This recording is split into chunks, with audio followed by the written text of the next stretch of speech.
Hi, I'm Zoe, and I thought sisterhood meant loyalty, shared secrets, and having someone in your corner no matter what.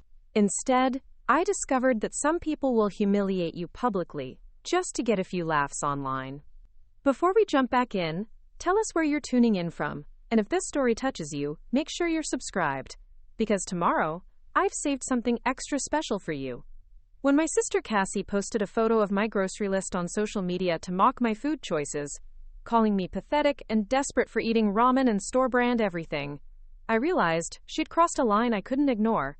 But what she didn't know was that I'd been keeping track of something much more interesting than my shopping habits, her 5-finger discount collection. Sometimes the best revenge isn't getting mad, it's getting even with the truth.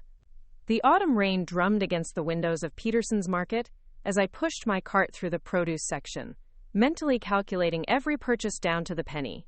October in Millbrook, Wisconsin always brought that sharp chill that made you want to stock up on comfort food, but my budget had other plans. I reached for a bag of generic frozen vegetables, checking the price twice before dropping it into my cart next to the store-brand pasta sauce and the discount bread that would be tomorrow's lunch. Working as a medical assistant at Millbrook Community Clinic paid the bills. Barely. But it didn't leave much room for the organic kale and grass-fed beef that seemed to magically appear in everyone else's social media posts. My cart told the story of a 26-year-old woman stretching every dollar. Ramen packets for those late-night study sessions as I worked toward my nursing degree. Peanut butter that would serve as both breakfast and dinner some days, and the cheapest coffee I could find because caffeine wasn't negotiable. As I turned the corner toward the dairy section, I nearly collided with my sister Cassie. She stood there in her perfectly coordinated athleisure outfit, the kind that cost more than my weekly grocery budget, holding a basket filled with artisanal cheese, organic berries, and those fancy kombucha bottles that cost $8 each. Her blonde hair was styled in those effortless waves that took an hour to achieve, and her makeup looked like she'd stepped off an Instagram filter. "Oh my God, Zoe!" Cassie's voice carried that particular tone she used when she was about to say something that would sting. "What is this sad little collection?" She gestured at my cart with a perfectly manicured nail, her laugh echoing off the refrigerated cases. "Ramen again? Seriously?" I felt heat creep up my neck, aware of the other shoppers glancing our way. Mrs. Peterson from down the street pretended to study yogurt labels while obviously listening, and a young mother with 2 kids tried to navigate around us, shooting uncomfortable looks at Cassie's volume. "It's just groceries, Cass," I said quietly, hoping she'd take the hint and lower her voice. "Some of us have budgets." But Cassie was already pulling out her phone, that familiar gleam in her eyes that meant she'd found new content for her social media empire. With over 15,000 followers on Instagram and a growing TikTok account, she treated every moment like potential viral material. "This is actually perfect," she said, angling her phone toward my cart. "My followers are always asking for real-life content." "Please don't," I said, but she was already recording, her voice shifting into that bright, performative tone she used for her videos. "Hey, gorgeous souls. So I'm here at the grocery store and I just ran into my sister." She panned the camera toward me, and I instinctively stepped back. "And you guys, I need to show you something that's honestly just heartbreaking. Like, this is what giving up looks like." The camera focused on my cart, and Cassie's commentary continued with the same enthusiasm she usually reserved for unboxing luxury skincare products. Ramen noodles, store-brand everything, white bread that's probably 90% chemicals. "Zoe, honey, this isn't food, this is like survival rations. Where's the self-love? Where's the investment in your health?" I stood frozen, watching her document every item in my cart like she was exposing some shameful secret. Other shoppers had stopped pretending not to watch, and I could see Mrs. Peterson shaking her head with what looked like pity. A teenage employee restocking milk paused to stare, probably recognizing Cassie from her local influencer status. "I keep telling her that you are what you eat," Cassie continued, zooming in on the ramen packets with obvious disgust. "But some people just choose to stay stuck in these limiting patterns. It's actually really sad, because I know she could do better if she just prioritized herself." The worst part wasn't the public humiliation or the way she made my financial struggles sound like personal failures. It was the casual cruelty wrapped in concern, The way she positioned herself as the caring sister, trying to help, while simultaneously broadcasting my private struggles to thousands of strangers. She talked about my life like it was a cautionary tale, a before photo in someone else's transformation story. "Cassie, stop," I said finally, my voice barely above a whisper. "Please." She lowered the phone with an exaggerated sigh. "I'm just trying to help, Zoe. Someone needs to give you a wake-up call." She gestured around the store with dramatic flair. "This place has amazing organic options. They have that new superfood section. You could be nourishing your body instead of poisoning it with processed garbage." "With what money?" The words slipped out before I could stop them, sharper than I intended. Cassie's expression shifted to that patronizing smile she'd perfected over the years. "Money is just energy, babe. If you shifted your mindset around abundance, you'd find a way. I manifested my lifestyle through intention and hard work." Hard work, I almost laughed at that. Cassie's lifestyle was funded by our parents' credit cards, and the mysterious income she claimed came from brand partnerships, though I'd never seen her actually promote anything beyond her own lifestyle content. Meanwhile, I worked 40-hour weeks at the clinic, picked up weekend shifts when possible, and spent my evenings studying for nursing school. "Look," she said, her voice softening into what she probably thought was compassion. "I'm posting this because I care about you. My platform is all about authentic living and real transformation. Maybe seeing yourself through my followers' eyes will motivate you to make some changes." She was already typing captions as she spoke, probably crafting something about tough love and sisterly intervention. I watched her fingers fly across the screen, adding hashtags that would ensure maximum visibility. The casual efficiency with which she turned my embarrassment into content was breathtaking in its coldness. I wanted to say something, to defend myself or explain that my grocery choices weren't a reflection of giving up, but of surviving on what I had. I wanted to point out that while she bought $8 kombucha, I was saving every penny to pay for textbooks and certification exams. But the words stuck in my throat, weighted down by years of similar interactions where my practical concerns were dismissed as limiting beliefs or negative energy. Instead, I pushed my cart past her toward the checkout lanes, my face burning with humiliation. Behind me, I could hear her wrapping up her video with promises to update her followers on my journey and tips for staging interventions with loved ones who had lost their way.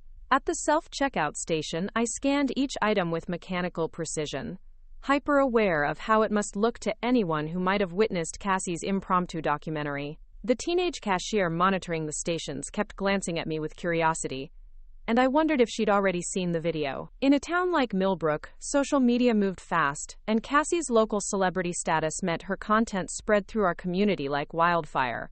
As I loaded my bags into my cart, my phone buzzed with notifications. Instagram tags, comments, messages from acquaintances I hadn't spoken to in months, suddenly interested in my welfare. I didn't open them. I didn't need to see the concerned face emojis or the well-meaning advice about budgeting and meal planning from people who'd never had to choose between groceries and textbooks.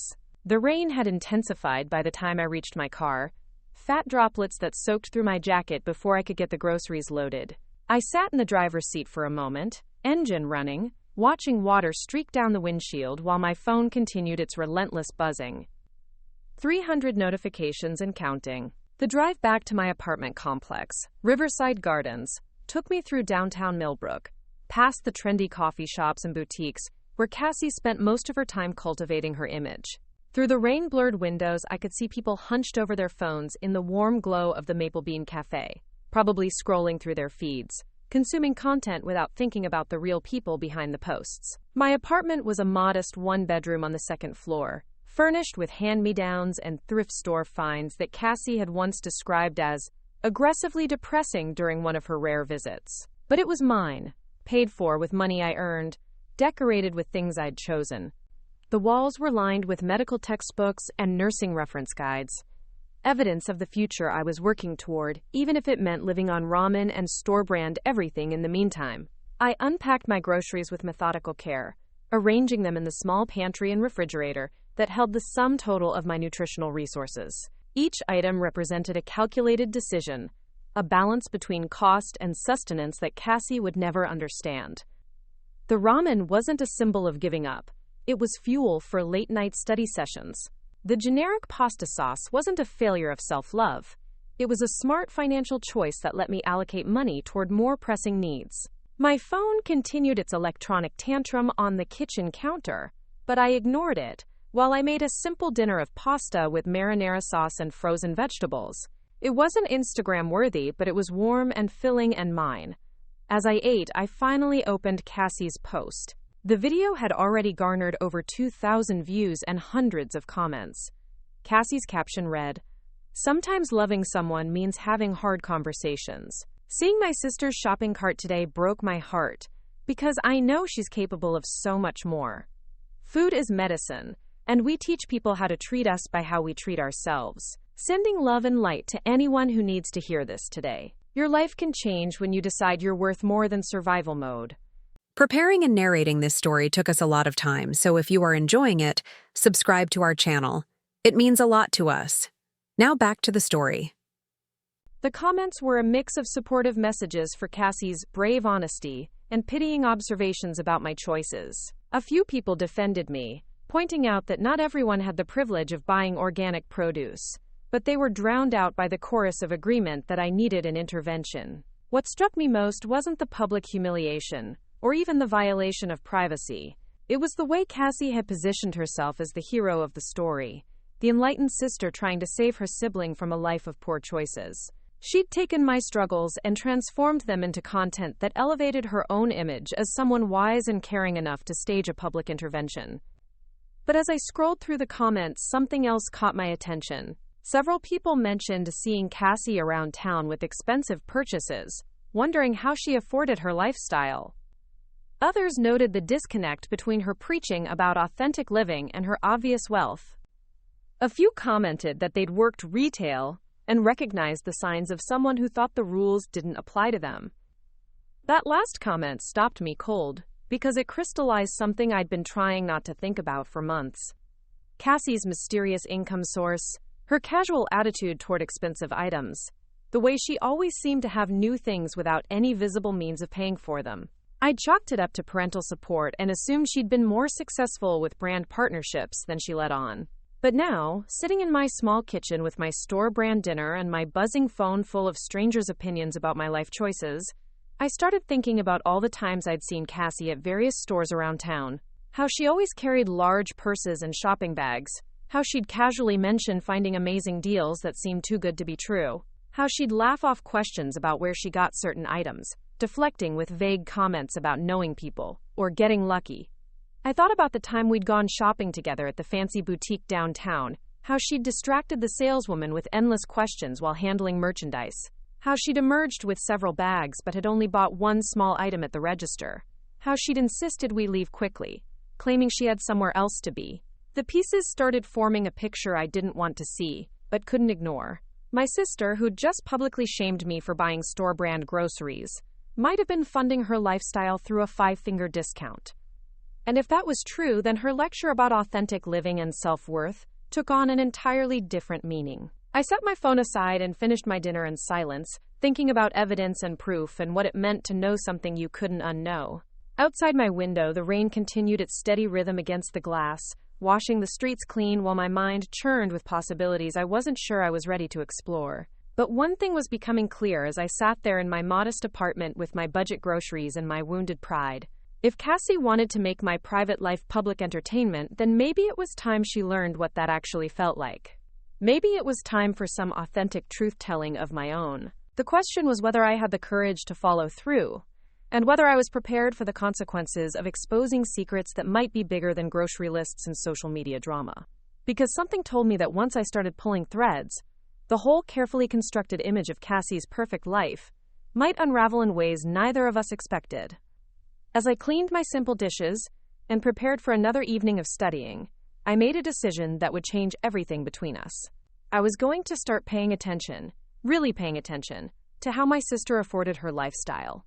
And if I found what I suspected I might find, then her next social media post might be more educational than she ever intended. The rain continued through the night, And with it came a clarity I hadn't felt in years. I was done being the cautionary tale in someone else's story. It was time to write my own ending. The next morning dawned gray and cold, matching my mood perfectly as I prepared for another shift at Millbrook Community Clinic. My phone had finally stopped its incessant buzzing sometime around 3 in the morning, leaving behind a digital graveyard of notifications I still hadn't fully processed. The video now had over 5,000 views, and Cassie had shared it to her Instagram story with additional commentary about the importance of tough love in families. I dressed carefully in my scrubs, the familiar routine of preparing for work providing a small comfort after the chaos of the previous evening. The clinic wasn't glamorous, but it was honest work that served our small community, and I found purpose in helping Dr. Martinez care for patients who often struggled with the same financial constraints I knew so well. Today felt different, though, knowing that many of our patients might have seen Cassie's video and would be looking at me with pity or judgment. The drive to work took me past 3 stores where I'd seen Cassie shopping recently, and for the first time I found myself really thinking about her patterns. There was Mitchell's department store downtown, where she'd bought that expensive jacket she'd been wearing yesterday. The electronics shop, where she'd somehow acquired a new tablet last month, and Peterson's market itself, where she seemed to always emerge with bags full of organic everything despite never appearing to actually pay for most of it. I pulled into the clinic parking lot 20 minutes early, using the extra time to sit in my car and really examine what I thought I knew about my sister's habits. Cassie had always been clever, charming in a way that made people want to help her or look the other way. Even as children, she could talk her way out of trouble while somehow making her victims feel sorry for her. Our parents had always chalked it up to charisma, but I was beginning to wonder if it was something more calculated. Dr. Martinez greeted me with his usual warm smile as I entered the clinic, though I caught him glancing at me with what might have been concern. "Everything all right today, Zoe? You seem a bit distracted." I assured him I was fine, but the truth was that I felt like I was seeing everything through new eyes. When Mrs. Chen came in for her blood pressure check, she mentioned seeing something on Facebook about eating better on a budget, and I knew she'd seen the video. When teenage Tyler arrived for his sports physical, he kept stealing glances at me like he recognized me from somewhere online. During my lunch break, I drove to Mitchell's department store with a specific mission. I told myself I was just buying a new pen for work, but really I wanted to observe how the store operated, what their security measures looked like, and whether I might notice anything unusual. The store was busy with the lunch crowd, shoppers browsing through racks of clothing while sales associates helped customers find sizes and answered questions about return policies. I was examining a display of writing instruments when I heard a familiar laugh from the women's clothing section. Cassie stood near a rack of designer blouses, chatting animatedly with a young sales associate who couldn't have been older than 19. From where I stood, I could see Cassie's large purse hanging open, its contents shifting as she gestured with her hands. "These colors are absolutely divine," Cassie was saying, her voice carrying that same enthusiasm she used in her videos.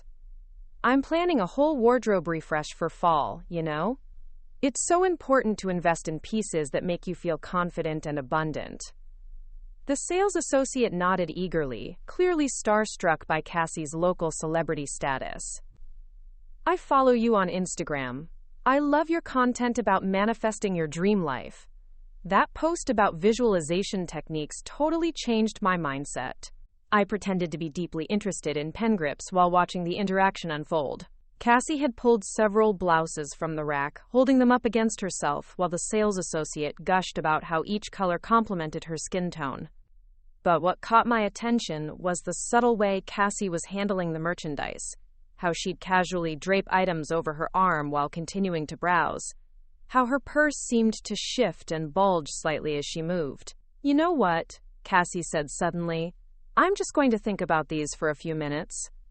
I never like to make impulse purchases, you know? Mindful consumption is so important." The sales associate nodded sagely. "Totally. I'll just put these back for you." But as the young woman turned to rehang the blouses, I noticed that one was missing from the collection in her hands. Cassie had been holding 4 items, but only 3 made it back to the rack. My sister continued browsing casually, her purse now noticeably fuller than when she'd entered the section. I felt my stomach drop as the reality of what I'd witnessed sank in. This wasn't speculation or suspicious anymore. I had just watched my sister steal a blouse while the sales associate was distracted by her charm and social media status. The casual efficiency of it was staggering, the way she'd turned a fan interaction into cover for theft. For the next 20 minutes, I followed at a distance as Cassie moved through different sections of the store. In accessories, she complimented a young man on his customer service, while somehow acquiring a scarf that never made it to the register. In cosmetics, she engaged an older woman in a lengthy discussion about skincare routines, while testing products and slipping a lipstick into her purse when the employee turned to help another customer. By the time Cassie approached the checkout counter, she had accumulated what appeared to be several $100s worth of merchandise that she'd never intended to pay for. At the register, she purchased a single pair of earrings for $12, chatting cheerfully with the cashier about supporting local businesses and the importance of authentic customer service. "Have a blessed day," she told the cashier with a radiant smile, accepting her small bag and receipt with apparent gratitude. "Your energy is just beautiful. I might have to feature this store in my next post about supporting local gems." The cashier beamed with pride, clearly thrilled by the attention from someone with Cassie's online following. Meanwhile, my sister walked out of the store with hundreds of dollars worth of stolen merchandise hidden in her designer purse, her theft masked by compliments and promises of social media promotion. I waited 10 minutes before leaving the store myself, my mind reeling from what I'd witnessed. This wasn't a one-time mistake or a moment of poor judgment. This was a practiced routine, a systematic approach to funding her lifestyle through theft, disguised as shopping. The charm, the social media status, the lengthy conversations with employees, it was all strategy designed to create opportunities and deflect suspicion. Driving back to the clinic, I found myself thinking about all the times Cassie had lectured me about abundance mindset and manifesting prosperity.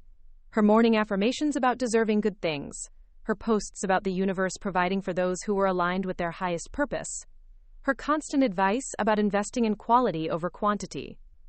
All of it took on a sinister new meaning when viewed through the lens of what I'd just witnessed. The afternoon passed in a blur of patient appointments and routine procedures, but my mind kept returning to the scene at Mitchell's department store. I thought about the young sales associate who'd been so excited to meet her Instagram idol, unknowingly helping facilitate theft. I thought about the cashier who'd been charmed into believing she was serving someone special, someone worth featuring on social media. I thought about all the small business owners in Millbrook who might be losing inventory to my sister's five-finger discount operation. When my shift ended, I drove to the electronics store where Cassie had acquired her new tablet. The owner, Mr. Kowalski, had been serving the community for over 20 years, and I'd bought my laptop from him when I started nursing school. He recognized me immediately and asked how my studies were progressing. "Mr. Kowalski," I said carefully, "I need to ask you something, and I hope you won't think I'm crazy. Have you noticed any inventory discrepancies lately? Items going missing?" His expression grew serious immediately. "Why do you ask? Has someone said something?" I explained that I was concerned about security in local stores, mentioning that I'd heard rumors about shoplifting becoming more sophisticated. I didn't mention Cassie specifically, but I described the pattern I'd observed. Charming customers who engaged employees in lengthy conversations while browsing extensively. "You know," Mr. Kowalski said slowly, "now that you mention it, we have been missing some items. Small electronics mostly. Things that could easily fit in a purse or bag. I've been attributing it to inventory errors, but maybe I should be more concerned." He pulled out a notebook where he tracked discrepancies and showed me entries spanning several months. Bluetooth speakers, phone chargers, wireless earbuds, even a tablet that had gone missing from the display case. Each disappearance had been discovered days or weeks after the fact, making it impossible to connect them to specific customers or incidents. "The tablet was the most expensive loss," he said, pointing to an entry from last month. "It was there in the morning, gone by evening. No sign of forced entry, no obvious suspects. Just vanished." My heart sank as I recognized the timeline. Cassie had shown up at our parents' house with a new tablet exactly 3 weeks ago, claiming she'd gotten an incredible deal from a friend who worked in tech. She'd used it to show off her latest social media analytics, boasting about her growing influence and the brand partnerships that were supposedly flooding in. I thanked Mr. Kowalski and promised to keep an ear out for any suspicious activity, then drove home feeling sick to my stomach. The scope of what I was uncovering was much larger than I'd initially suspected. This wasn't just about expensive groceries or lifestyle inflation. This was about systematic theft from the very community businesses that Cassie claimed to support in her social media posts. That evening, I sat at my kitchen table with a notebook and pen, trying to piece together a timeline of Cassie's acquisitions and the stores where they might have originated. The designer jacket from Mitchell's, the electronics from Kowalski's shop, the expensive skincare products she was always using in her morning routine videos. Even the organic groceries that filled her social media posts might have been obtained through her shoplifting operation. The irony was almost unbearable. Yesterday, she'd publicly humiliated me for buying store-brand groceries with money I'd actually earned, while her own lifestyle was funded through theft from the same community she claimed to love and support. Her posts about abundance and manifestation took on a grotesque new meaning when I realized she was manifesting her prosperity by stealing from local business owners who trusted their customers and believed in the honor system. I thought about the videos she'd posted, the way she'd positioned herself as the successful sister trying to help her struggling sibling. The comments from her followers praising her for caring enough to stage an intervention. The advice about mindset and self-worth from someone whose entire online persona was built on stolen merchandise and fraudulent claims about manifestation. My phone buzzed with a text from Cassie herself. "Hope you're not too upset about yesterday. Sometimes we need tough love to grow. Love you, sis." I stared at the message for a long time, thinking about the sales associates she'd charmed, the business owners she'd stolen from, the communities she was exploiting while preaching about authentic living and positive energy. The casual cruelty of her public humiliation campaign was nothing compared to the systematic theft she'd been conducting for months, possibly years. But I also thought about the complexity of what I'd discovered. Cassie wasn't just a shoplifter.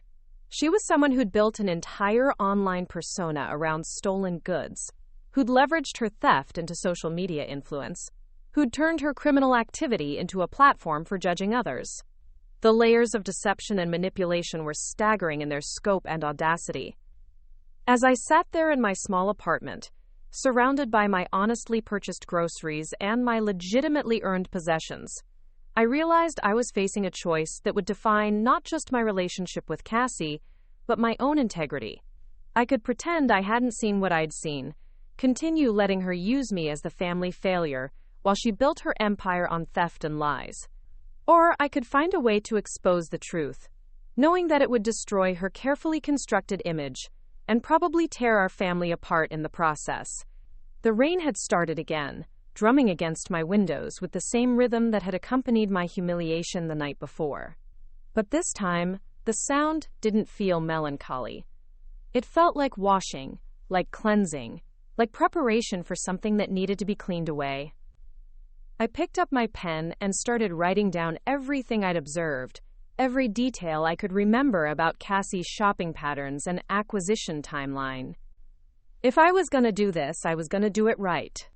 I was going to document everything, gather evidence, and make sure that when the truth came out, it would be undeniable and complete. My sister had taught me an important lesson about public accountability and the power of social media to shape narratives.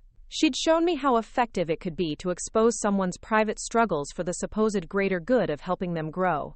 And tomorrow, I was going to show her exactly how well I'd learned that lesson, using the same tools she'd used against me, but this time in service of actual truth rather than manufactured drama. The notebook filled with observations and timelines as the evening wore on, and with each entry I felt something shifting inside me. Not revenge exactly, but a sense of justice that had been dormant for too long.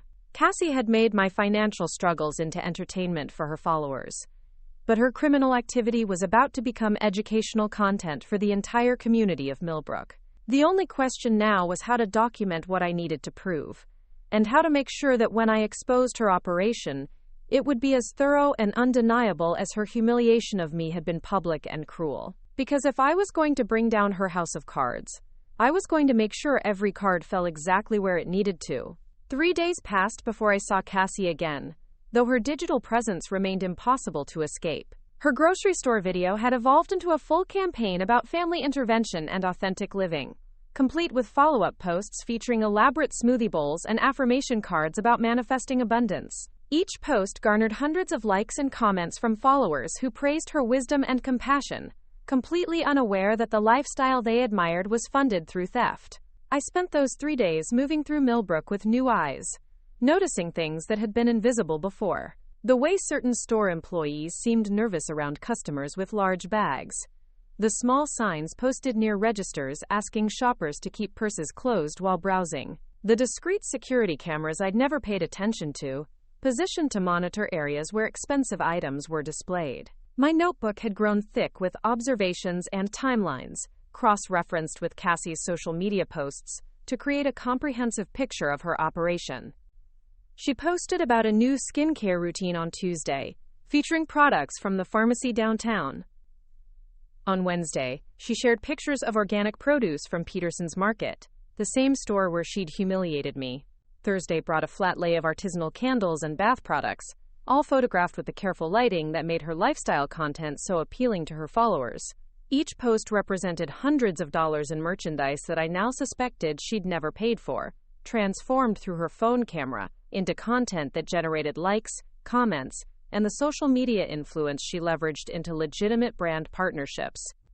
It was a brilliant scheme in its way, using stolen goods to build an online persona that attracted real opportunities, creating a feedback loop where theft funded the platform that made theft easier. On Friday morning, I received a text from my mother asking if I wanted to join the family for dinner that weekend.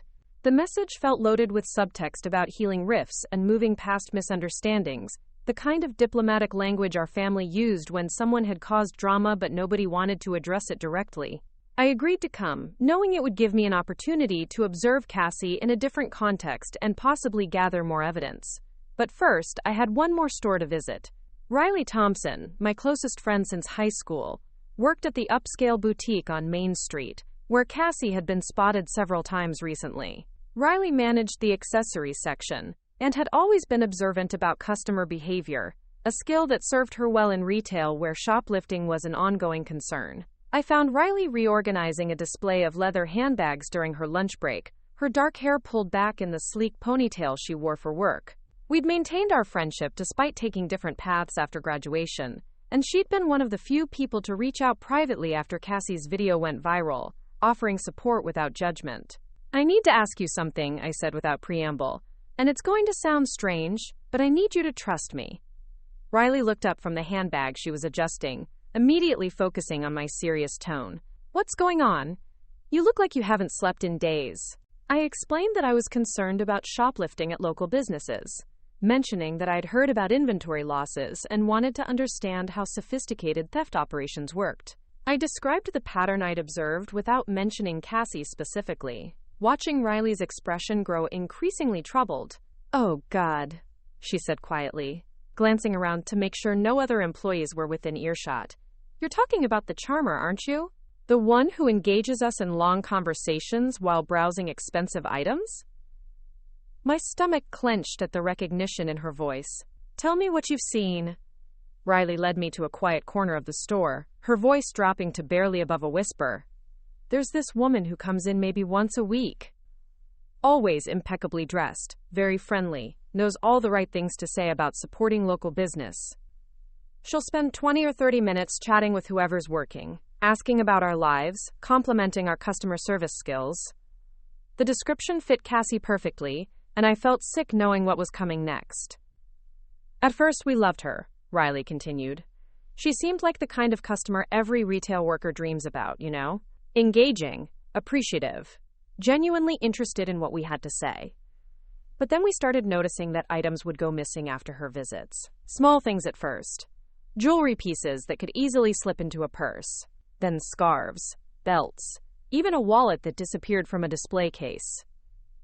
Riley pulled out her phone and showed me the store's inventory tracking system, scrolling through entries that documented missing merchandise over the past several months. The timeline aligned perfectly with Cassie's social media posts, featuring accessories, and small luxury items that she claimed to have gotten through various deals and connections. The worst part, Riley said, is that she's so nice about it. She compliments us, remembers our names, asks about school or family or whatever we mentioned during previous visits. It makes you want to trust her, to believe she's just a good customer who appreciates personal service. I thought about the sales associate at Mitchell's department store, how excited she'd been to meet her Instagram idol, how willingly she'd helped Cassie while unknowingly facilitating theft. The manipulation was even more sophisticated than I'd initially understood, using genuine human connection as a tool for criminal activity. Have you reported it to anyone? I asked. Riley shook her head. We've talked about it among the staff, but we don't have proof. She's never been caught in the act, and accusing someone without evidence could open the store up to legal problems. Plus, she has this whole social media following, and the last thing we need is to be accused of targeting an influencer. The irony was staggering. Cassie's online persona was actually protecting her from suspicion, creating a shield of perceived legitimacy that made accusations seem unlikely or motivated by jealousy. Her followers saw her as successful and authentic, making it harder for people to believe she would need to steal from local businesses. There's something else, Riley said, checking again to make sure we weren't being overheard.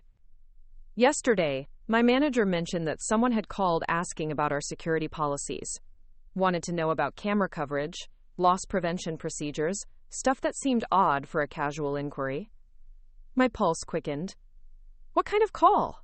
Someone claiming to be from a regional retail association, conducting a survey about security measures in small businesses. But when my manager tried to call back using the number they provided, it went to a disconnected line. The pieces were falling into place with terrifying clarity. Cassie wasn't just stealing impulsively or opportunistically. She was conducting reconnaissance, gathering intelligence about security measures to optimize her operation. The phone call suggested a level of premeditation that elevated her activities from petty theft to something approaching organized retail crime. I thanked Riley and promised to keep her information confidential, then spent the rest of the afternoon walking through downtown Millbrook with my notebook, documenting security measures at various stores. Cameras, mirrors, employee positioning, blind spots where someone could conceal merchandise without being observed. I felt like I was mapping a battlefield, understanding the terrain where my sister conducted her operations. That evening, I sat in my car outside Peterson's market, watching customers come and go, while thinking about the complexity of what I'd uncovered. This wasn't just about stolen merchandise or even criminal activity. It was about the systematic exploitation of trust, the weaponization of charm and social media status to victimize small business owners who were trying to serve their community. I thought about Mr. Kowalski at the electronics store, probably still trying to figure out how his inventory kept disappearing, about Riley and her coworkers, walking on eggshells around charming customers because they couldn't prove their suspicions, about the sales associates who'd been manipulated into helping with their own victimization, turned into unwitting accomplices through Cassie's manipulation. My phone buzzed with another text from Cassie, this one including a photo of her latest haul from what appeared to be a shopping trip to the city. Designer bags, expensive makeup, artisanal food items, all arranged in the carefully curated flat lay style that made her lifestyle content so appealing. The caption read, "Treating myself because I deserve abundance. Remember, the universe provides when you're aligned with your highest purpose. The universe provides." I stared at that phrase for a long time, thinking about how Cassie had twisted spiritual concepts about manifestation and abundance to justify theft from hardworking business owners. Her entire online philosophy was built on the idea that wanting something was enough to deserve it, that positive thinking could overcome practical limitations like budgets and earning capacity. But what she was really teaching her followers was that rules didn't apply to special people, that charm and confidence could override the social contracts that held communities together. Every time someone liked her posts about manifesting abundance, they were unknowingly endorsing a worldview where theft was reframed as spiritual alignment. Saturday evening arrived with the crisp clarity that marked autumn's transition toward winter. I drove to my parents' house carrying a bottle of wine and a carefully prepared strategy for gathering more intelligence about Cassie's activities. The house looked exactly the same as always. A modest two-story colonial, with the kind of lived-in comfort that spoke of decades of family dinners and holiday gatherings. Cassie was already there when I arrived, holding court in the living room while our parents listened with rapt attention to her latest theories about social media algorithms and authentic engagement. She wore a sweater I recognized from the boutique where Riley worked, paired with jewelry that had probably come from Mitchell's department store. Every item on her body represented theft disguised as abundance, crime transformed into lifestyle content. "Zoe!"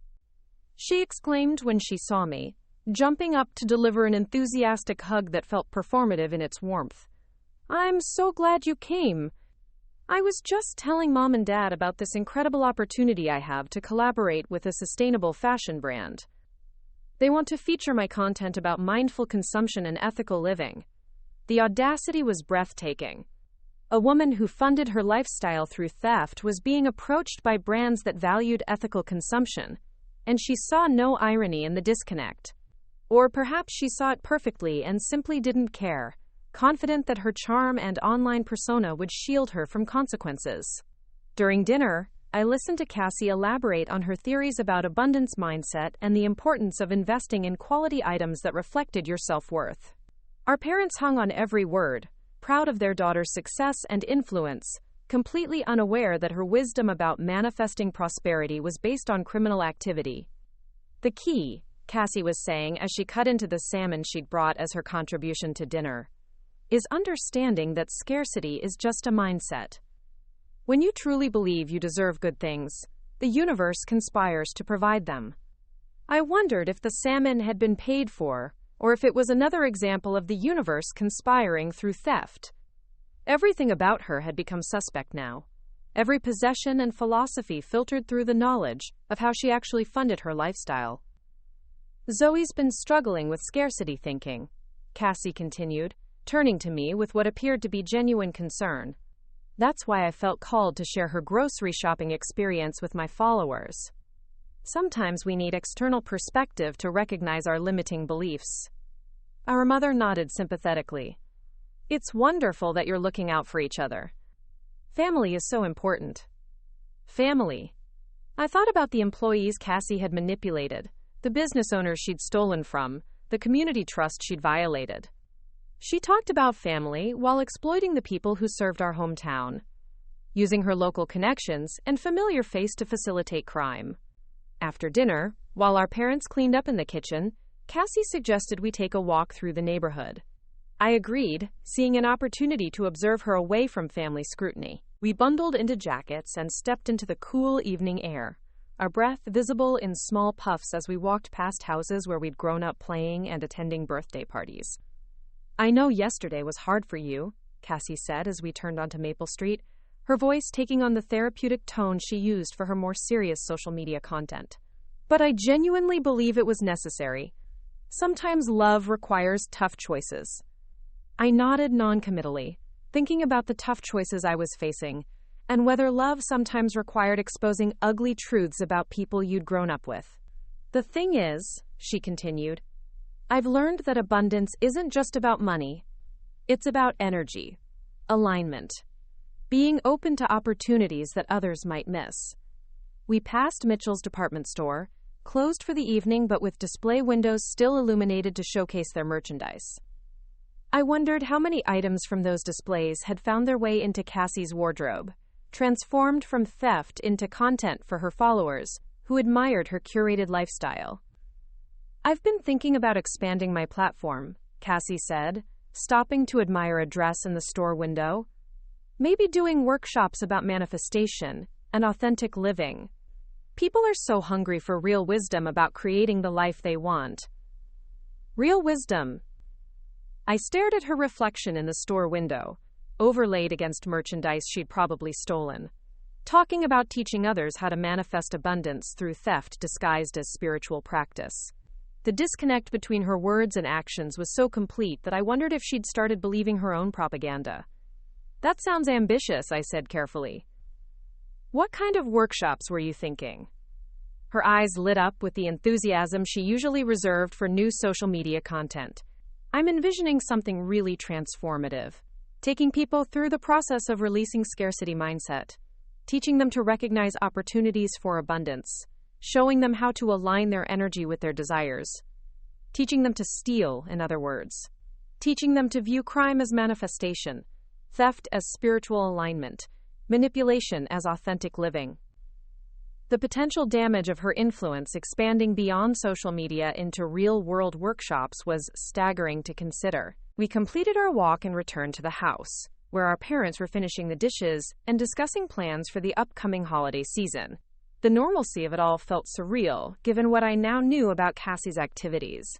The way criminal behavior could exist alongside family dinners and neighborhood walks and discussions about Thanksgiving traditions.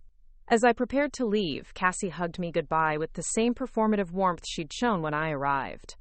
"I love you, sis," she said loud enough for our parents to hear.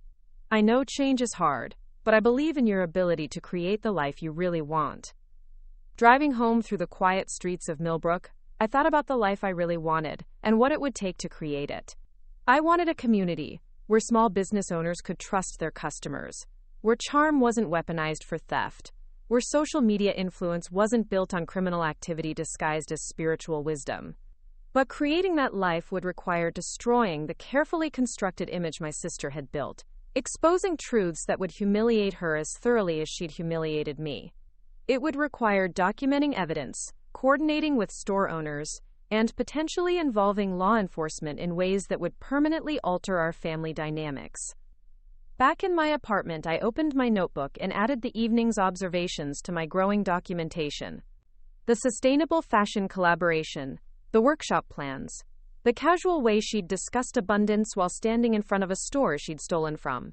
Each detail added another layer to the case I was building, another piece of evidence that her entire online persona was based on fraud.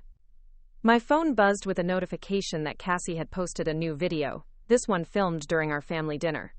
She'd edited together clips of herself talking about family values and the importance of supporting each other through growth, interspersed with shots of the meal and our parents nodding approvingly. The caption talked about gratitude and authentic relationships, the power of tough love to transform lives. The comments were predictably supportive, praising Cassie for her wisdom and her commitment to helping family members grow. Her followers saw a loving sister providing guidance, completely unaware that the woman preaching about authentic relationships was systematically stealing from the community that trusted her. But as I read through the comments, I noticed something that hadn't been there before. A few people were asking questions about her lifestyle, wondering how she afforded such expensive items on an influencer's income. Others mentioned seeing similar content from people who'd later been exposed as frauds. The seeds of suspicion were beginning to sprout among her own followers, organic doubt that suggested people were becoming more aware of the disconnect between lifestyle content and actual earning capacity. The tide was beginning to turn, slowly and subtly, but I could see it starting. And tomorrow, I was going to do everything in my power to accelerate that process, to document the evidence that would expose Cassie's operation and protect the community she'd been exploiting. I closed the notebook and prepared for bed, knowing that the next day would bring the most difficult part of my investigation. I was going to follow Cassie during one of her shopping trips, document her theft in real time, and gather the evidence needed to expose the truth about how she'd built her empire of abundance on a foundation of lies, manipulation, and systematic crime.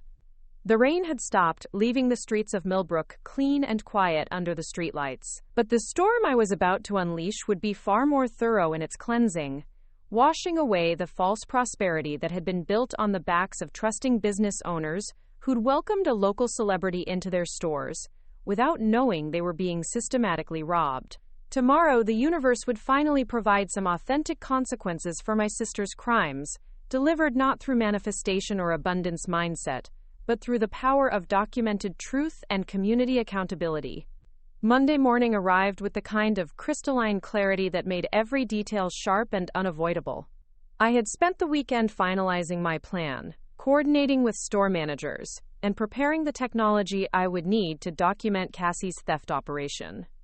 My hands were steady as I checked the small recording device I'd borrowed from a friend who worked in journalism, testing the camera app on my phone to ensure it would capture clear video even from a distance. The plan was simple in concept but complex in execution.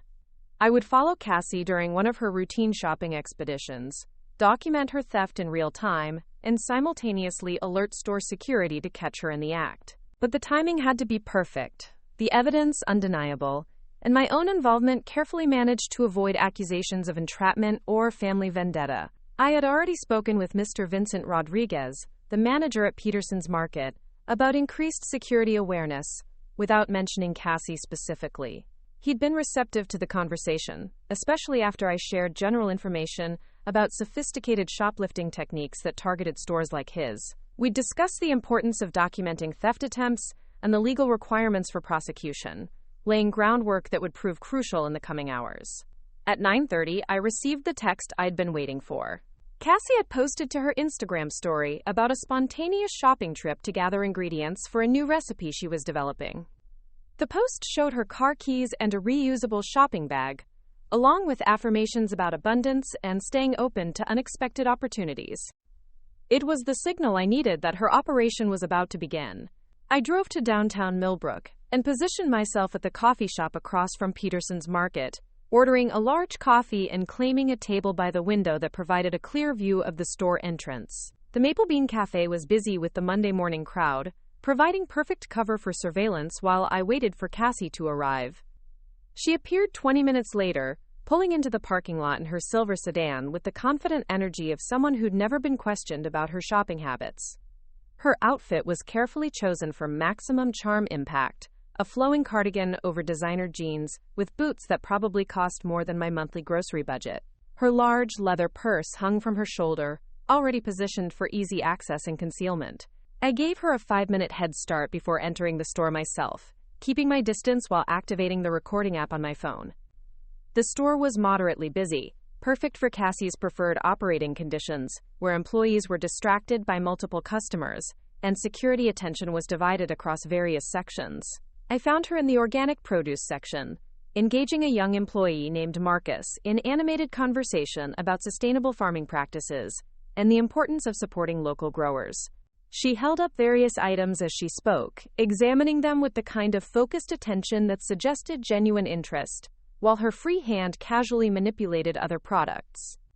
"I just love how this store prioritizes quality," she was telling Marcus, her voice carrying the warm enthusiasm that made people want to help her.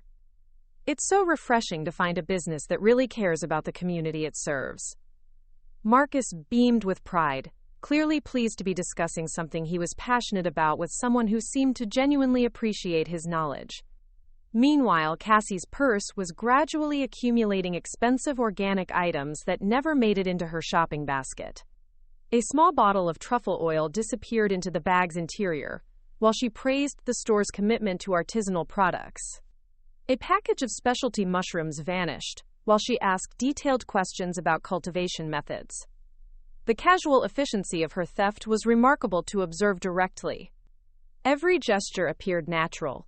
Every movement seemed purpose-driven toward legitimate shopping goals. Only someone specifically watching for theft behavior would notice the subtle discrepancies between what she examined and what actually remained visible for purchase. From the produce section, Cassie moved to the specialty foods aisle, where she encountered Mrs. Peterson, an older employee who'd worked at Peterson's for over a decade. Their conversations centered on holiday entertaining and family traditions, with Cassie expressing nostalgic appreciation for the kind of values that small-town businesses represented. "You know," Cassie was saying as she examined a selection of imported olive oils, "I've been thinking about featuring this store in my content about supporting local businesses. My followers are always asking for authentic recommendations." Mrs. Patterson's face lit up with excitement. "Oh, that would be wonderful." Mr. Rodriguez is always saying how important it is to reach younger customers. While Mrs. Patterson turned to retrieve a business card for Cassie to share with her social media audience, 2 expensive jars of specialty preserves found their way into the depths of Cassie's purse. The elderly woman returned with the card and contact information, completely unaware that she'd just facilitated the theft of products worth over $40. I documented everything through my phone's camera, keeping the device positioned naturally while recording the systematic nature of Cassie's operation. The manipulation of employee attention, the strategic positioning near display areas with limited visibility, the careful timing that coordinated theft with distraction. It was a masterclass in retail crime, disguised as enthusiastic customer engagement. The pattern continued through multiple sections of the store. In the wine and spirits area, Cassie charmed the department manager into a lengthy discussion about pairing recommendations while acquiring several small bottles of premium products. In health and beauty, she engaged a pharmacy technician in conversation about natural remedies, while concealing expensive supplements and skincare items. Each interaction followed the same template: establish rapport through shared interests, demonstrate knowledge and appreciation for the employee's expertise, create distraction through engaging conversation, and exploit the resulting inattention to steal merchandise. The psychological manipulation was as sophisticated as the physical theft techniques, turning human connection into a tool for criminal activity. After 40 minutes of observation, I had documented theft of over $300 worth of merchandise across multiple store sections. But more importantly, I had captured clear video evidence of the systematic nature of Cassie's operation, the premeditated way she targeted specific employees and products, and the deliberate strategy behind every seemingly casual interaction. Now came the most crucial part of my plan. I needed to alert store security while ensuring that Cassie would be caught with the stolen merchandise before she could dispose of it or claim innocent misunderstanding. I sent a carefully worded text to Mr. Rodriguez, alerting him to suspicious activity in his store and suggesting that he review security footage while observing a specific customer in real time. While waiting for security to respond, I positioned myself near the checkout area to observe Cassie's exit strategy.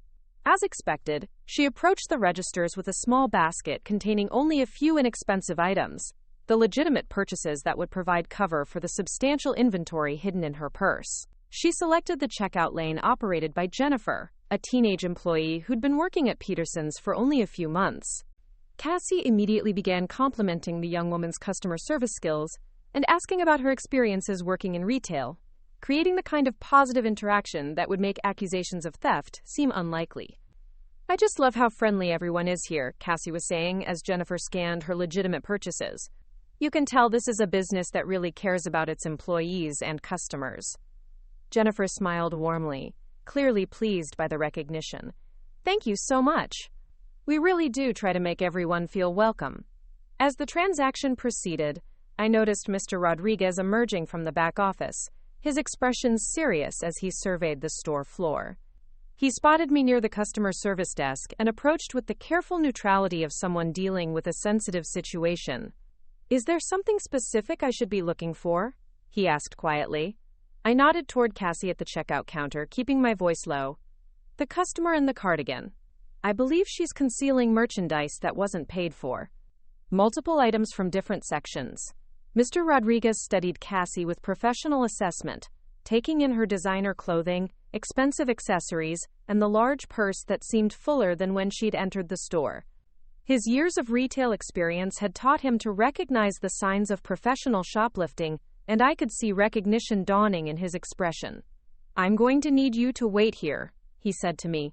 "If this goes where I think it's going, we may need you as a witness." He walked calmly toward the checkout area, arriving just as Cassie was completing her transaction. I watched from a distance as he approached her with the kind of professional courtesy that gave no indication of suspicion. "Excuse me, ma'am," he said with a polite smile. "I'm Vincent Rodriguez, the store manager. I wonder if I could speak with you for just a moment about a customer service survey we're conducting." Cassie's entire demeanor shifted subtly, her relaxed confidence replaced by heightened alertness. But her public persona remained intact as she smiled warmly and agreed to help with the survey, following Mr. Rodriguez toward the customer service area while maintaining the cheerful energy that had served her so well throughout the store. What happened next unfolded with the inevitable gravity of consequences finally catching up with actions. Mr. Rodriguez, speaking with calm professionalism, explained that the store had been experiencing inventory discrepancies and was conducting random receipt checks to help identify patterns. He asked if Cassie would mind if they reviewed her purchases against her shopping experience today. "Of course not," Cassie replied, her voice maintaining its warm enthusiasm despite the tension I could see building in her shoulders. "I'm happy to help however I can." Mr. Rodriguez called for additional staff support, and within minutes, 2 other employees had joined them at the customer service desk. The procedure was conducted with careful attention to legal requirements and customer dignity, but the systematic nature of the search made it clear that this wasn't a random check. The first indication of trouble came when Mr. Rodriguez asked Cassie to place her purse on the counter and empty its contents. Her hesitation was barely perceptible, masked by continued cooperation and expressions of understanding about security procedures. But I could see the moment when she realized that her operation had been discovered, that the charm and manipulation that had protected her for so long were no longer sufficient. The evidence emerged piece by piece, each stolen item representing not just theft, but betrayal of the trust that small businesses placed in their customers. The truffle oil from the produce section, the specialty preserves from gourmet foods, the premium supplements from health and beauty. Item after item that hadn't appeared on her receipt, but had somehow found its way into her possession. Mr. Rodriguez documented each piece of merchandise with careful precision, photographing the items and checking them against store inventory systems to verify their origin and value. The total quickly mounted beyond the felony threshold, transforming what might have been dismissed as shoplifting into serious criminal charges. Throughout the process, Cassie maintained her composure with remarkable skill, expressing confusion and cooperation, while subtly attempting to minimize the severity of the situation. She suggested that items might have accidentally fallen into her purse during her enthusiastic browsing, or that she'd simply forgotten to mention certain products to the cashier during checkout. But the systematic nature of the theft, the variety of items from multiple store sections, and the obvious concealment made innocent explanations impossible to sustain. The evidence was overwhelming, documented, and undeniable. As Mr. Rodriguez prepared to contact law enforcement, I approached the customer service desk with my own documentation. The video I'd recorded on my phone, showing the deliberate nature of Cassie's theft and the manipulation of employee attention to facilitate crime. The timeline I'd prepared, connecting today's theft to months of suspicious activity at local businesses. I believe this information might be relevant to your investigation, I said, handing Mr. Rodriguez a folder containing printed screenshots from Cassie's social media posts, cross-referenced with inventory losses at various stores throughout Millbrook. Cassie's eyes widened as she recognized me, the final piece of the puzzle clicking into place. Her sister, the one she'd publicly humiliated for buying generic groceries with honestly earned money, had been the one to expose her criminal enterprise built on theft and deception. "Zoe?" she said, her voice cracking slightly as the full scope of the situation became clear. "What are you doing here?" I looked at her steadily, thinking about all the small business owners she'd stolen from, all the employees she'd manipulated, all the followers she'd deceived with her fraudulent lifestyle content. "I'm here because someone needed to tell the truth about how you really afford your abundant lifestyle." The police arrived 20 minutes later, 2 officers who approached the situation with professional neutrality, while Mr. Rodriguez explained the circumstances of Cassie's detention. The evidence was photographed, statements were taken, and charges were formally filed for retail theft, with the possibility of additional charges pending investigation of the broader pattern of activity I'd documented. As Cassie was led away in handcuffs, her composure finally cracked completely. The confident influencer who'd built her brand on manifesting abundance was replaced by someone facing the real-world consequences of criminal behavior. Her carefully curated image was crumbling in real time, documented by the very community she'd been exploiting. But perhaps the most telling moment came when she looked back at me just before being placed in the police car. Not with anger or accusation, but with something that might have been recognition. The understanding that her public humiliation of my financial struggles had set in motion the investigation that exposed her own criminal funding sources. Mr. Rodriguez thanked me for my assistance and assured me that Peterson's Market would be pressing full charges. Other store owners in Millbrook would be contacted about their own inventory losses, and the investigation would likely expand to encompass Cassie's entire operation. As I walked back to my car, I felt the weight of months of observation and documentation finally lifting from my shoulders. The systematic theft that had funded Cassie's lifestyle was over. The manipulation of local businesses and their employees was exposed. The fraudulent foundation of her social media empire was collapsing under the weight of documented truth. My phone buzzed with notifications as news of Cassie's arrest began spreading through Millbrook's tight-knit community. Store owners expressing gratitude for the investigation. Employees sharing their own suspicions about her behavior. Even some of her social media followers beginning to question the authenticity of the lifestyle they'd been admiring. The universe had finally provided some authentic consequences for my sister's crimes, delivered not through manifestation or abundance mindset, but through careful documentation, community cooperation, and the inevitable justice that comes when truth confronts systematic deception. But as I drove home through the familiar streets of Millbrook, I knew that this was only the beginning. The legal proceedings would take months to resolve. The impact on our family would be profound and lasting. And the broader questions about social media authenticity and the cost of lifestyle inflation would continue long after Cassie's individual case was settled. What mattered most was that the small businesses of Millbrook could once again trust their customers, that employees could focus on genuine service rather than theft prevention, and that the community built on mutual respect and honest commerce could begin healing from the damage that sophisticated deception had inflicted. The truth was finally out, documented and undeniable, ready to reshape everything that had been built on lies. The news of Cassie's arrest spread through Millbrook like wildfire, igniting conversations that had been whispered in retail backrooms for months. Within hours of her booking, local business owners were coming forward with their own stories of inventory discrepancies and suspicious customer behavior that suddenly made perfect sense. The investigation that had started with my documentation quickly expanded into a comprehensive review of retail crime patterns throughout our small town. I spent the first day after Cassie's arrest fielding phone calls from store managers, police investigators, and even a few journalists who'd caught wind of the story about a social media influencer exposed for funding her lifestyle through systematic theft. Each conversation reinforced the scope of what she'd been doing and the relief that business owners felt at finally having answers for losses they'd been absorbing for months. Riley called me Tuesday evening, her voice carrying a mixture of vindication and exhaustion. The detective who came to the boutique today said they found over 40 items from our store in Cassie's apartment during the search. 40 items, Zoe. We knew something was wrong, but we never imagined it was that extensive.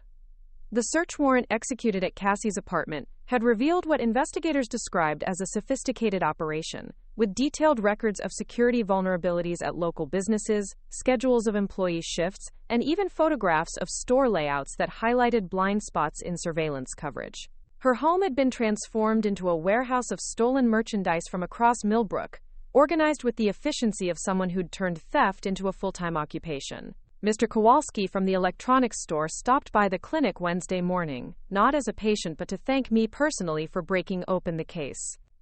$2,300 in missing inventory, he said, shaking his head in disbelief. I was starting to think I was losing my mind, constantly recounting stock and finding discrepancies. Your sister nearly put me out of business.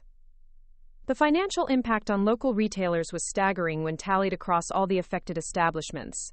Peterson's market alone had sustained losses exceeding $5,000 over the past year, money that came directly out of the thin profit margins that kept small businesses afloat. Multiplied across the dozen stores where Cassie had operated, the total reached well into the tens of thousands, representing not just stolen merchandise, but the erosion of trust that made small-town commerce possible. But perhaps more significant than the financial damage was the psychological toll on employees who'd been manipulated into facilitating their own victimization. Marcus from Peterson's produce section struggled with guilt over how easily he'd been charmed into distraction. Jennifer, the teenage cashier, questioned whether she could trust her instincts about customer behavior. These were real people whose professional confidence had been shaken by someone who'd weaponized their desire to provide good customer service. The social media fallout was equally dramatic and far more public. Cassie's Instagram account, which had boasted over 15,000 followers just days earlier, became a digital crime scene as people connected her lifestyle content with the news of her arrest. Screenshots of her posts about abundance and manifestation were shared alongside news articles about the theft charges, creating a stark contrast between her online persona and criminal reality. Her followers' reactions ranged from shock and betrayal to defensive denial, with some continuing to insist that the charges must be fabricated or exaggerated. But the evidence was too overwhelming and well documented for conspiracy theories to gain traction. Store security footage, inventory records, and the physical evidence recovered from her apartment painted an undeniable picture of systematic retail crime disguised as influencer lifestyle content. The sustainable fashion brand that had been courting Cassie for a collaboration issued a public statement distancing themselves from her activities and announcing a donation to support small businesses affected by retail crime. Other companies quietly removed her from consideration for partnerships, unwilling to associate their brands with someone whose entire platform had been built on criminal activity. My parents took the news harder than I'd expected, their pride in Cassie's apparent success transforming overnight into shame and confusion about how they'd failed to recognize what was happening. My mother called me Thursday evening, her voice thick with tears as she tried to process the reality of having a daughter facing felony charges. "We just don't understand how it got to this point," she said. "She seemed so successful, so confident about her future. How do you not know that your own child is living a lie?" I wanted to comfort her, to find words that would ease the guilt she was carrying about not seeing through Cassie's deception. But the truth was that Cassie had fooled everyone, creating such a convincing facade of legitimate success that even law enforcement had needed extensive documentation to build their case. She'd been that good at manipulation, that skilled at exploiting trust and social connections for criminal purposes.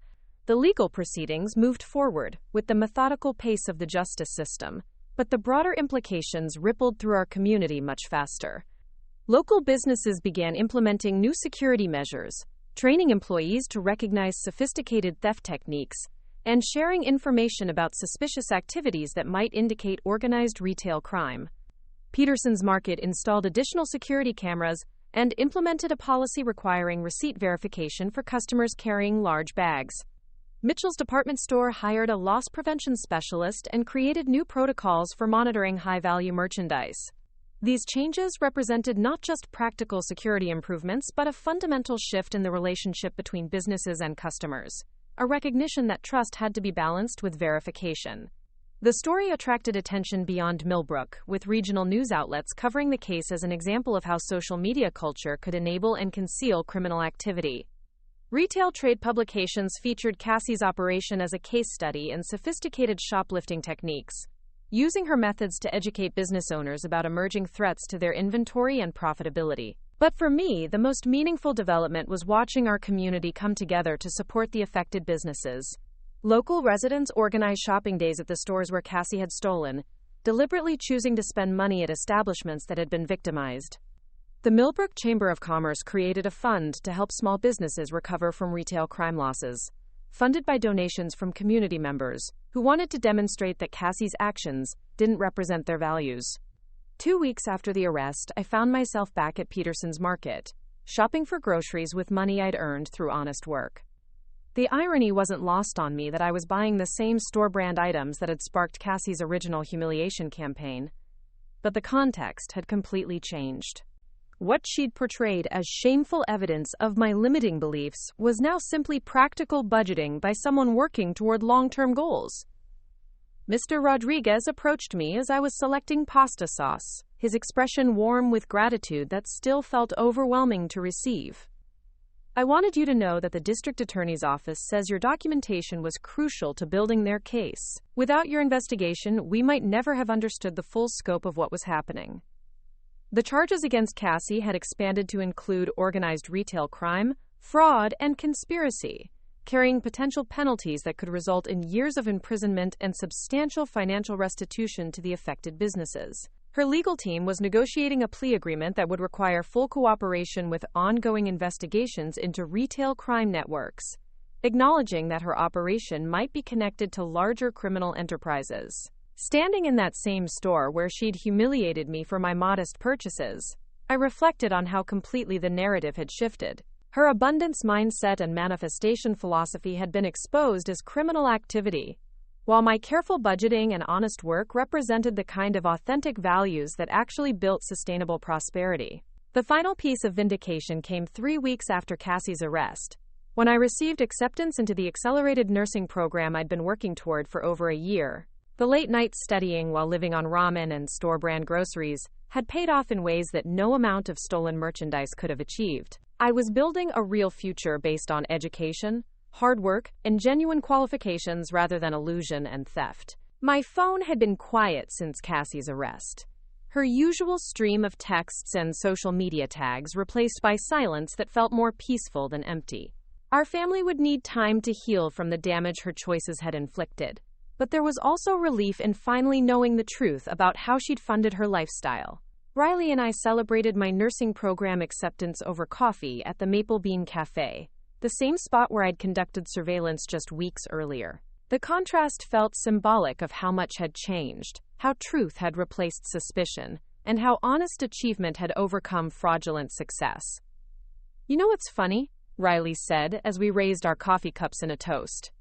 "All this time, she was telling people that you needed to change your mindset about money. Turns out, your mindset was fine. You just needed her to stop stealing from the community that was trying to support her." The local newspaper ran a follow-up story about the case, featuring interviews with affected business owners and highlighting the importance of community vigilance in protecting small businesses from sophisticated retail crime. My name was mentioned as someone whose careful observation had helped break the case, but I felt no need for public recognition or vindication. What mattered was that Mr. Kowalski could balance his inventory without mysterious disappearances, that Marcus and Jennifer could focus on providing good customer service without worrying about being manipulated by charming thieves, that small businesses in Millbrook could operate with reasonable trust in their customers while maintaining appropriate security measures. Cassie's social media accounts remained frozen as evidence in the ongoing legal proceedings, her carefully curated content preserved as documentation of how stolen merchandise had been transformed into lifestyle inspiration for thousands of followers. Her final post, the grocery store video that had started this entire chain of events, now served as evidence of her mindset and methods, rather than content about family intervention and authentic living. The sustainable fashion brand she'd been courting for collaboration ultimately partnered with a local nonprofit that supported small business recovery from retail crime, turning what might have been her big break into funding for the very people she'd victimized.